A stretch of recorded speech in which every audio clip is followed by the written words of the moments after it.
नथी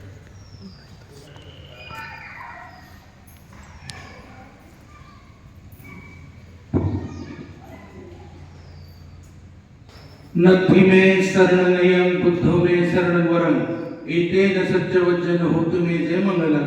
नथी में शरण नयं धम्मो में शरण वरं एतेन सच्च वचन होतु में जय मंगलम। नथी में शरण नयं संघो में शरण वरं एतेन सच्च वचन होतु में जय मंगलम।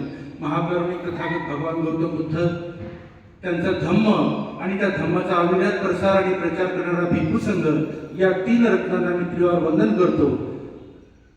बोधिसत्व परमपूज्य महामानव डॉक्टर बाबासाहेब आंबेडकर, महात्मा ज्योतिराव फुले, छत्रपती शाहू महाराज, छत्रपती शिवाजी महाराज, छत्रपती संभाजी महाराज, छत्रपती राजर्षी सयाजीराव गायकवाड, माता जिजाऊ, माता भीमाई, माता रमाई, माता सावित्री, माता अहिल्या या तमाम महामानवांच्या आणि महामातांच्या चरणी त्रिवार वंदन करतो, अभिवादन करतो। बंधुजन हो, जगबदल घालून घाव मला गेले सांगून भीमराव। अण्णाभाऊ साठे म्हणतात हे जग बदल, आणि बुद्ध म्हणतात तू जग बदलण्याच्या आधी स्वतःला बदल। आणि म्हणून माणसानं स्वतःला बदललं पाहिजे। जोपर्यंत माणूस स्वतःला बदलणार नाही तोपर्यंत आपल्याला जग बदलता येणार नाही। कारण घाव घालून आपल्याला दगडामधून तथागत बुद्धाची मूर्ती बनवता येते, त्यासाठी घाव घालावे लागतील। आणि म्हणून हे घाव घालण्यासाठी आमचं फुले शाहू आंबेडकर स्टडी फाउंडेशन आदरणीय विश्राम साहेबांच्या मार्गदर्शनाखाली मागील 3 वर्षापासून अविरत दर रविवारी आम्ही कार्यशाळा घेत असतो।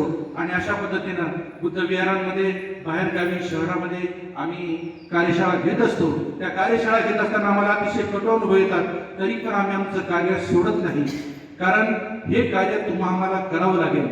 चळवळीचं बाबासाहेबांचं कार्य तुम्हा आम्हाला करावं लागेल। कारण तुम्ही आम्ही जर हे कार्य केलं नाही तर येणाऱ्या पिढ्या तुम्हा आम्हाला शिव्या घातल्याशिवाय राहणार नाही।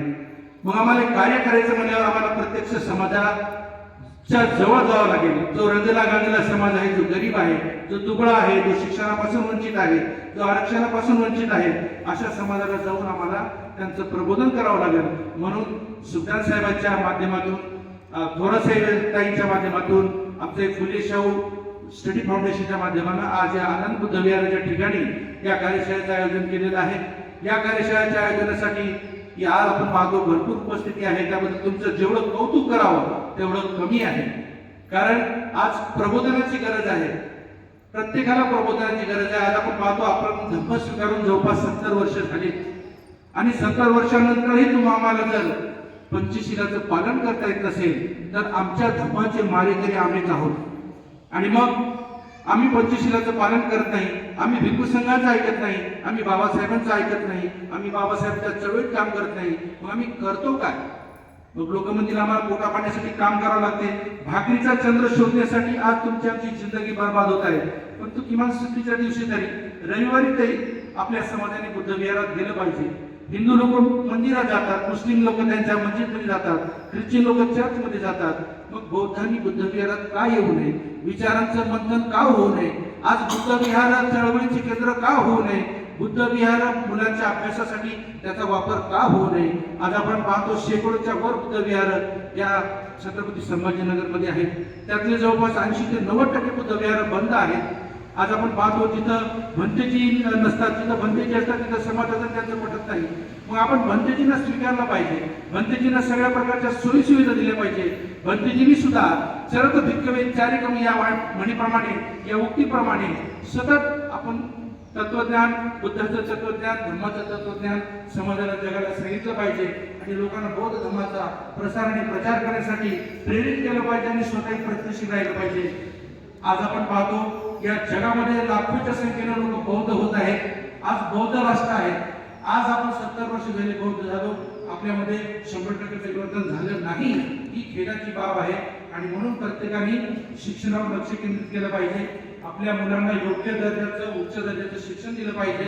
आपण शासनाला हे शिक्षण मोफत देण्यासाठी शासनाला आपण बाध्य केलं पाहिजे, कारण हा तुमचा आमचा राईट आहे, फंडामेंटल राईट आहे। आणि म्हणून आज लाखोच्या संख्येने शाळा बंद होत आहे, त्या भिक्खेचं आंदोलन चालू आहे। प्रत्येक शाळेमध्ये जाऊन तो आज शाळेचे ऑडिट करतो आहे, शाळेमध्ये कुठल्या सुविधा नाही।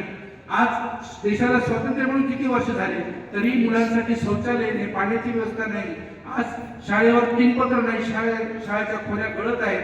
आजही तीच परिस्थिती आहे. आणि एकीकडे भाजपचे खासदार आमदार म्हणतात शिक्षकांनी ज्या ठिकाणी त्यांच्या शाळा आहेत तिथे राहिलं पाहिजे, परंतु ते जर कुठलीच व्यवस्था नसेल तर कर्मचारी तरी कसे राहतील, मुलं तरी कसे बसतील, याचा जाब आपण सरकारला विचारला पाहिजे. म्हणून येणारा काळ फार धोकादायक आहे बांधवांनो. पूर्वी रात्र वैराचे असं म्हटलं जायचं, परंतु इतर आज दिवस सुद्धा वैराचा आहे. आपल्या समाजातील जे तरुण कार्यकर्ते, समाज कार्यकर्ते आहेत, त्यांना टार्गेट केले जात आहे, गोळ्या घातल्या जात आहेत. आज पानसरीला गोळ्या घातल्या, कलकुरीला घातल्या, उद्या तुम्ही आम्हाला गोळ्या घातल्याशिवाय ही व्यवस्था राहणार नाही. म्हणून तुम्ही आम्हाला संघटितरित्या हे कार्य करावं लागेल. संघटन असल्याशिवाय कुठल्याही समाजाचं अस्तित्व नाही.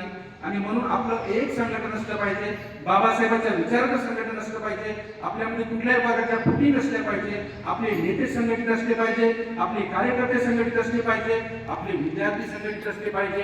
आणि म्हणून आजच्या प्रसंगी मला बोलण्याची संधी दिली त्याबद्दल मी आयोजकाचे आभार मानतो आणि ते थांबतो. सर्वांचं मंगल हो ही कामना व्यक्त करतो. जय भीम.